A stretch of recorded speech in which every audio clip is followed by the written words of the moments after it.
ಹೊಸ ಹೊಸ ಕನ್ನಡದ ಶಬ್ದಕೋಶದಲ್ಲಿ ತೆಗೆದು ಈ ಸರ್ಕಾರ ಬಂದಾಗ ಹೇಳಿತ್ತು ಪ್ರತಿ ವರ್ಷ 1 ಲಕ್ಷ ಹುದ್ದೆಗಳನ್ನು ನಾವು ತುಂಬ್ತೀವಿ ಅಂತ. ಇವತ್ತು ಅಧ್ಯಕ್ಷರೇ ಸರ್ಕಾರನೇ ಒಪ್ಕೊಂಡಿದೆ 2,84,881 ಹುದ್ದೆಗಳು ಖಾಲಿ ಇವೆ. ಹೊರಗುತ್ತಿಗೆದವರು ಮತ್ತು ಗುತ್ತಿಗೆದವರು 96,844 ಹುದ್ದೆಗಳನ್ನು ಈಗಾಗಲೇ ಭರ್ತಿ ಮಾಡ್ಕೊಂಡಿದ್ದೀವಿ ಅಂತ. ಈಗ ಅವರ ಪ್ರಕಾರ 1,88,037 ಹುದ್ದೆಗಳು ಖಾಲಿ ಇವೆ ಅಂತ ಅವರೇ ಒಪ್ಕೊಂಡಿದ್ದಾರೆ. ಆದರೆ ಇಲ್ಲಿಯವರೆಗೆ ಈ ಸರ್ಕಾರ 3 ವರ್ಷ ಆಯಿತು, ಕೇವಲ 8,157 ಹುದ್ದೆಗಳನ್ನು ನೇಮಕಾತಿಯನ್ನು ಪೂರ್ಣಗೊಳಿಸಿದ್ದಾರೆ. 3,081 ಹುದ್ದೆಗಳ ನೇಮಕಾತಿ ಪ್ರಗತಿಯಲ್ಲಿರುತ್ತದೆ. ಮುಂದೆ ಹೇಳ್ತಾರೆ ಅಧ್ಯಕ್ಷರೇ, ವಿವಿಧ ಇಲಾಖೆಗಳಲ್ಲಿ ಖಾಲಿ ಇರುವ ಹುದ್ದೆಗಳ ಎದುರಾಗಿ 24,300 ಹುದ್ದೆಗಳನ್ನು ಭರ್ತಿ ಮಾಡಲು ಆರ್ಥಿಕ ಇಲಾಖೆ ಅನುಮೋದನೆ ನೀಡಿದೆ. ಓಕೆ, ಇದು ಕರೆಕ್ಟು. ಅನುಮೋದನೆ ನೀಡಿದ್ದಂಥ ಶಬ್ದಕ್ಕೆ ಉಪಯೋಗ ಮಾಡ್ಯಾರ.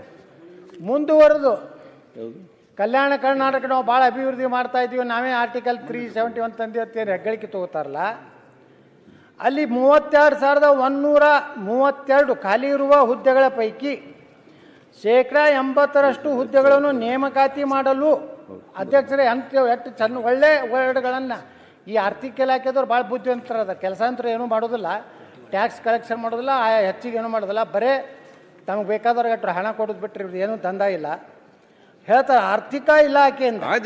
ಗಮನ ನಾ ಹೇಳ್ತೀನಿ ಅಧ್ಯಕ್ಷರೇ, ಅದು ಆ ಶಬ್ದಗಳ ಹೇಳ್ಬೇಕಲ್ಲ. ನೀವು ಓದ್ತಾ ಪರಿಭಾವಿತ ಯಾರಿಗೂ ತಿಳಿದಿಲ್ಲ, ಕನ್ನಡನೇ ತಿಳಿದಿಲ್ಲ, ಇದು ಹೊಸ ಕನ್ನಡ ನಿಮಗೂ ತಿಳಿದಿಲ್ಲ ನಮಗೂ ತಿಳಿದಿಲ್ಲ. ಪರಿಭಾವಿತ ಸಹಮತಿಯನ್ನು ನೀಡಲಾಗಿದೆ.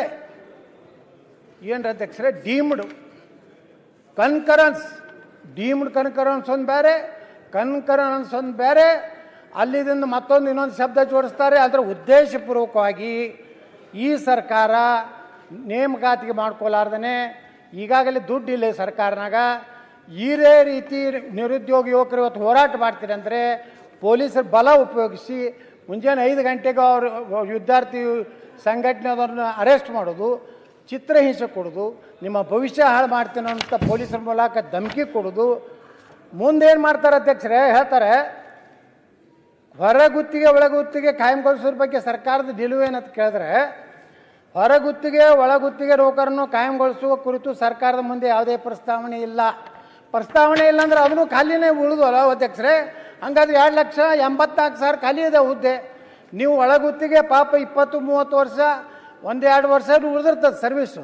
ಇವತ್ತು ಪೌರ ಕಾರ್ಮಿಕರಿದ್ದಾರೆ ಪಾಪ ನಮ್ಮಲ್ಲಿ ಬರ್ತಾರೆ ಪೌರ ಕಾರ್ಮಿಕರು, ಇನ್ನೂ 1 ವರ್ಷ ಉಳಿದದ್ರಿ, 28-29 ವರ್ಷ ನಾ ಕೆಲಸ ಮಾಡೀನಿ, 1 ವರ್ಷ ಪರ್ಮನೆಂಟ್ ಮಾಡುತ್ತಾರೆ, ಅದನ್ನು ನಾವು ಮಾಡೋದಿಲ್ಲ ಅಂತ ಹೇಳ್ತಾರೆ.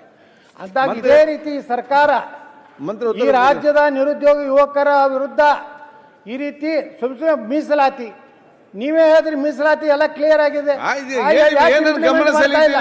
ಈ ಒಳ ಮೀಸಲಾತಿ ಕೊಟ್ಟಿರಿ, ಇಂಪ್ಲಿಮೆಂಟ್ ಮಾಡಿ. 2.5 ವರ್ಷ ಆಯ್ತು, ಈ ಒಳ ಮೀಸಲಾತಿ ಸಮಸ್ಯೆ ಬಗೆಹರಿಸ್ತಾ ಇಲ್ಲ, ಬರೀ ದೊಡ್ಡ ದೊಡ್ಡ ಫುಲ್ ಪೇಜ್ ಅಡ್ವರ್ಟೈಸ್ಮೆಂಟ್ ಕೊಟ್ರಿ. ಇದೇ ರೀತಿ ಸರ್ಕಾರ ಹೋದ್ರೆ ಕರ್ನಾಟಕದಲ್ಲಿ ನೇಪಾಳದಂತ ಕ್ರಾಂತಿ ಆಗೋದು ದೂರ ಇಲ್ಲ. ಇದನ್ನ ಎಚ್ಚರಿಕೆನೇ ಈ ರಾಜ್ಯದ ಮುಖ್ಯಮಂತ್ರಿ ಆ ಸರ್ಕಾರ ಕೊಡ್ತೀನಿ. ನೀವೇನಾದರೂ ಇದೇ ಉದ್ದಟತನ ಇದೇ ರೀತಿ ಜನರ ತಪ್ಪುಗಳಂತ ಕೆಲಸ ಮಾಡಿದ್ರೆ ಈ ರಾಜ್ಯದ ಯುವಕರು ಸುಮ್ಮಕೊಂಡಿರುವುದಿಲ್ಲ. ಓಕೆ, ಸನ್ಮಾನ್ಯ ಅಧ್ಯಕ್ಷರೇ, ಸರ್ಕಾರ ಏನು ಪ್ರಯತ್ನ ಮಾಡ್ತಾ ಇದೆ,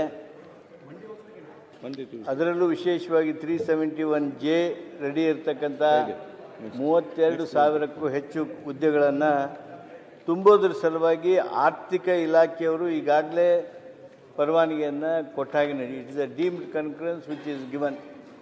ಆದ್ದರಿಂದ 371J ವ್ಯಾಪ್ತಿಯಲ್ಲಿ ಬರ್ತಕ್ಕಂಥ ಪ್ರದೇಶದಲ್ಲಿ ಈ ಒಂದು ರಿಕ್ರೂಟ್ಮೆಂಟ್ ಹುದ್ದೆಗಳನ್ನು ತುಂಬತಕ್ಕಂಥ ಕೆಲಸ ನಡೆದಿದೆ. ಅದರ ಜೊತೆಗೇ ನಾವು ಈಗಾಗಲೇ ಹೇಳಿದ ಹಾಗೆ ನಿಜ ಭಾಳ ಹುದ್ದೆಗಳು ಖಾಲಿ ಇವೆ, ಸರ್ಕಾರ ಒಪ್ತದೆ. ಆದರೆ ಇದು ಯಾಕೆ ಖಾಲಿ ಉಳಿದು 4-5-6 ವರ್ಷದಿಂದ ಅನ್ನೋದ್ರ ಬಗ್ಗೆಯೂ ಸಹಿತ ಎಲ್ಲರಿಗೂ ಗೊತ್ತಿರುವಂಥ ವಿಚಾರ. ಆದರೆ ಈ ಸಮಸ್ಯೆ ಬಗೆಹರಿತಾ ಇದೆ. ಆ ಹರಿಸೋದಕ್ಕೆ ಏನೇನು ಮಾಡಬೇಕು ಅನ್ನೋದಕ್ಕೆ ನಾ ಈಗಾಗಲೇ ಮೊದಲೇ ಸಲ ಹೇಳಿದ ಹಾಗೆ ಮೀಸಲಾತಿಯ ಕುರಿತಂತೆ ಕಾನೂನನ್ನು ಸಹಿತ ಮಸೂದೆಯನ್ನು ಸಹಿತ ಈ ಸದನದಲ್ಲಿ ಇನ್ನು 2-3 ದಿವಸದಲ್ಲಿ ನಾವು ಅದನ್ನ ಮಂಡನೆ ಮಾಡಲಿದ್ದೇವೆ. ಅದು ಒಂದು ನಮಗೆ ಶಕ್ತಿಯನ್ನು ಕೊಡ್ಬೋದು ಅಂತೇಳಿ ನಾವು ಭಾವಿಸ್ಕೊಂಡಿದ್ದೇವೆ. ಆದಷ್ಟು ಬೇಗ ಈ ಹುದ್ದೆಗಳನ್ನು ತುಂಬುವುದಕ್ಕೆ ಏನೇನು ಪ್ರಯತ್ನ ಬೇಕೋ ಆ ಪ್ರಯತ್ನ ಮಾಡ್ತೀವಿ. ನೀವು ಮುಂದಿನ ಅಧಿವೇಶನ ಬರೋದ್ರೊಳಗಾಗಿ ಕನಿಷ್ಠ 1 ಲಕ್ಷ ಹುದ್ದೆ ತುಂಬದಿದ್ರೆ ಮುಂದಿನ ಬೆಂಗಳೂರು ಅಧಿವೇಶನದಲ್ಲಿ ಯಾವ ಯುವಕರು ನಿಮ್ಗೆ ವಿಧಾನಸೌಧದಲ್ಲಿ ಹೋಗ್ಲಿಕ್ಕೆ ಬಿಡುವುದಿಲ್ಲ. ಅಷ್ಟೊಂದು ಯುವಕರಲ್ಲಿ ಆಕ್ರೋಶ ಇದೆ, ಸಿಟ್ಟಿದೆ.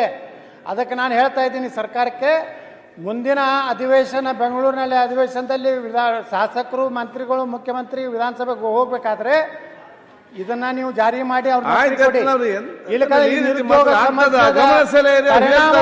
ನೀವು ಹೇಳಿದಾಗೆ ಮಾಡ್ಬೇಕಂತ ಆಗ್ತದ. ನೇಪಾಳದ ಪ್ರಧಾನಮಂತ್ರಿ ಓಡಿ ಹೋಗ್ಬೇಕಾಯ್ತು. ಪರಿಸ್ಥಿತಿ ಕರ್ನಾಟಕ ಬರ್ತಾ ಇದೆ. ಎಚ್ಚರಿಕೆ, ಎಚ್ಚರಿಕೆ, ಎಚ್ಚರಿಕೆ. ಉತ್ತಮವಾದ ವಿಚಾರ ಯುವಕರಿಗೆ ಇಲ್ಲಿಂದ